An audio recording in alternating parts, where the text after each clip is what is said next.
हफ्ता इलाज के बाद ये बच्ची बगैर किसी सपोर्ट के देखा 2 हफ्ते से ने बोला, मैंने कहा 2 साल ले लें, 3 साल ले लें, नहीं जा सकते। अमेरिका के डॉक्टर ले लें, लंदन के डॉक्टर ले लें, जर्मन के डॉक्टर ले लें, नहीं चल सकते। कैसा ये मेरा, मैं देखे मैं से मुस्कुरा कैसे बात कर रहा हूँ, ये 2 हफ्ते का कह रहे हैं, तो आप लोगों को बेवकूफ बनाया जाता है। ये माफिया के लोग हैं, बस समझे। समझाने की बात ये है कि देखें, मंडी बावलदीन वालों, अमेरिका लंदन जर्मन वाले, पेशावर के लोगों, पाकिस्तान के लोगों, कराची के लोगों, कोई आगा खां हॉस्पिटल, कोई फलाना, कोई टमकाना, कोई ये, कोई जम के भी आएगा ना, कोई अमेरिका लंदन जर्मन के नहीं कर सकता ऐसा इलाज कि आपके बच्चे को चला दे। याद रखें, कितने डेंजर बीमारियां, जितनी भी डेंजर बीमारियां सबके ऊपर आ जाए, नहीं इलाज कर सकते, सिर्फ लॉलीपॉप दे सकते हैं। रिपोर्टें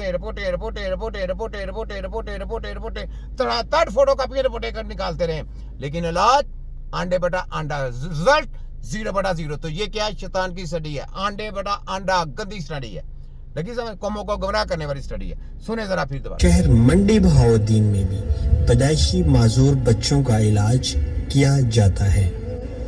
2 हफ्ता इलाज के बाद ये बच्ची बगैर किसी सपोर्ट के और बगैर किसी शिकंजे के खड़े होने में कामयाब हो गई। नहीं चल सकती, मैं चैलेंज करता हूँ, 2 साल ले लो, नहीं चल सकती। कैसी बात है? छोटा हकीम आगे कौन है?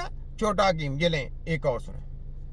के ख्वाहा नौजवानों के लिए एक और बुरी खबर। हाँ जी। एक मरतबा फिर Pakistan medical and dental council की जानिब से जो नया तजर्बा है वो सामने आया है, जिसके तहत Pakistan medical and dental council ने जो MBBS और BDS में दाखिलों का निसाब है उस पर एक और तजर्बा फरमाया है। हाँ जी। इस तजर्बे के तहत जो एक मरतबा फिर जो फॉर्मेट है न सिर्फ वो तब्दील किया गया बल्कि निसाब तक तब्दील कर दिया गया है।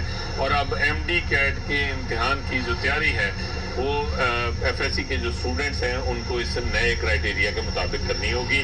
इस नए क्राइटेरिया के मुताबिक जो PMDC ने जिसका एलामिया जारी किया, इसके तहत ना सिर्फ जो है वो निसाब बदला गया है, निजाम इस वजह से पता है क्योंकि हमने नंगा करके रख दिया, जो नई लॉलीपॉप लेके आएंगे तो उसका भी मैंने पोस्टमार्टम कर देना। आगे हकीम बैठे हैं, प्रैक्टिकल लेके आना है इनको, चाहे जितना मर्जी निजाम चेंज कर लें, बुकें चेंज कर लें, जो मर्जी कर लें, हकीमों की स्टडी शामिल कर लें, फलाना कर लें, टमकाना कर लें, इलाज अंडा बटा अंडा। क्या इलाज? अंडा बटा अंडा। तो इलाज सीखना किसे, जिसने हेल्थ का प्रोग्राम सीखना वो उसने किसने सीखना? उस्तादों से जाके सीखा जाता है, उसको कहता है तिब्बे नबवी। लगी समझ? तो ये बात है, इतना मत ये निजाम तलीम चेंज कर लें, वो कर लें, ये कर लें, चचा पटे कर लें, चीचा पाका पिंका कर लें, टी पापा कर लें, कुछ नहीं हो सकता। अंडा बटा अंडा, रिजल्ट अंडे बटा अंडा। तो दोबारा फिर मरियम 840 के डॉक्टर आ गए। ये जो अभी हेल्थ प्रोग्राम चला, देखें साथ साथ चतरोले भी हैं, पोस्टमार्टम भी है। सुने जरा। हकीम की दवाइयाँ खाई हैं? हाँ? क्यों खाई हैं? हाँ? कब्ज की, एक कब्ज का एक मैंने बोला ना आपको, मसला होता है, लेकिन मसला हल हो जाता है दवाइयाँ खाने से, ऑन एंड ऑफ चलता है।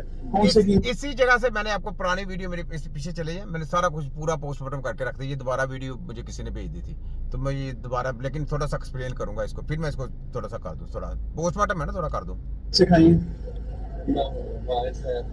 लेकिन ना वैसे ही फेस से लग रहा है, मून फेस है और सारा पुशिंग में गया है, और उसकी वजह से अब थोड़ा सा किडनीज पे भी असर पड़ा हुआ है हकीमी दवाइयाँ खाने की वजह से। अब आपको मैंने बता दिया कि मैंने आपको पूरा रिजल्ट इसी वीडियो में चले जाएं, आपको पार्ट्स मिल जाएंगे, तो उसमें मैंने पूरा इसका और किडनी का बता दिया कि किडनी का इफेक्ट कैसे पड़ता है, किडनी के आपको नवी नवी प्रॉब्लम क्यों आती है, किडनी खराब क्यों होती है, किडनी का तियापचा क्यों होता है, इनकी दवाइयाँ खाने से, इनका जो क्या होता है हराम चीज़ों की, ये जो आपको केमिकल दिए जाते हैं, इनके इंजेक्शनों की वजह से, इनके तरीके का इलाज से किडनी खराब हो जाती है। तो किडनी खराब होती है, बाकी चीज़ें भी, बाकी आर्गन भी खराब हो जाती हैं, ये बात है। तो ये मैंने बता दी सारा कुछ आपको, ठीक है। यहाँ पे कुछ ये मैं बातें आपको थोड़ी इस्लाम की भी बताना चाहता हूँ, खाली ये नहीं कि मैं खाली यही काम करता रहूँ, मैंने कुछ इस्लाम की बातें भी बतानी होती हैं, लेकिन पहले आप ये सुने जरा। दोस्तों 1981 में इराक के एटमी रिएक्टर्स को तबाह करने के बाद इसराइल का हौसला बहुत बढ़ गया था, और इसी गरूर में इसराइल ने सोचा कि अब हम पाकिस्तान के एटमी प्लांट को भी बआसानी तबाह कर देंगे। इंडिया के साथ मिलकर ये जनाब क्या नाम, जनरल ज़ियाउल हक ने जो काम किया था ना हमारे लिए, बहुत आला काम किया था जनरल ज़ियाउल हक साहब ने, ठीक है। तो ये उसके बाद, लेकिन आवाज़ इसकी स्लो है, लेकिन देख लें आप तक आती है तो ठीक है, देख लें। हालांकि मैंने ब्लूटूथ लगाई हुई है, इसी वजह से आप लोगों की सहूलत के लिए, लेकिन सुनते जाएं कि कैसे किया उन्होंने काम। प्लांट पर हमला करने का मंसूबा तैयार किया। दोस्तों, ये प्लान इंतहाई खुफिया था। पाकिस्तान को खबर पहुंचने तक कहूटा का एटमी रिएक्टर राख बन सकता था। इसराइली और भारतीय लड़ाका तैयारों को सुबह के 4 बजे हमला करने के ऑर्डर्स भी जारी कर दिए गए। प्लान ये था कि इसराइली और भारतीय लड़ाका तैयारे टाइट ग्रुप की शक्ल में परवाज करते हुए पाकिस्तान में दाखिल होंगे ताकि पाकिस्तानी रडार सिस्टम्स को लगे कि ये कोई मुसाफिर तैयारा है। लेकिन दुश्मन ये नहीं जानते थे कि जिस वतन को ये नुकसान पहुंचाने की प्लानिंग कर रहे हैं, इसके मुहाफिज हम वक्त तैयार रहते हैं।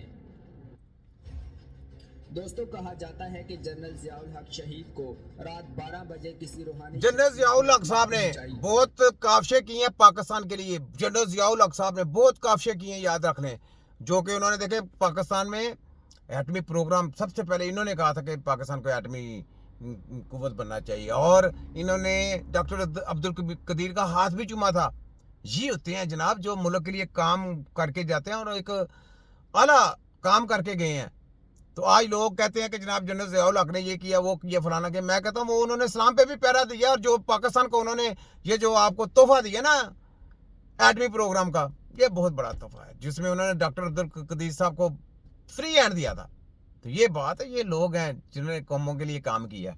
तो सुने जरा जनरल जियाउल हक की बातें कि दुश्मन कहूटा के एटमी प्लांट को तबाह करने आ रहे हैं, जिसके बाद जनरल जियाउल हक जल्दी में शर्ट पहने बगैर ही आर्मी हेडक्वार्टर जा पहुंचे और फौरी पाक फौज के अफसरान को तलब किया। वाह, सिर्फ 30 मिनट में दुश्मन के प्लान को नाकाम बनाने के साथ साथ इनकी एटमी ताकत को तबाह करने की भी तैयारी कर ली गई। वाह दोस्तों, जनरल जियाउल हक को रात 12 बजे इत्तला मिली थी और 12:30 पर पाकिस्तानी एयरफोर्स के शाहीन दुश्मन के आने का इंतजार कर रहे थे। वाह, पाकिस्तानी रडार्स को मुकम्मल एक्टिव किया जा चुका था। अब चाहे दुश्मन के लड़ाका तैयारे जितनी मर्जी टाइट परवाज करते हुए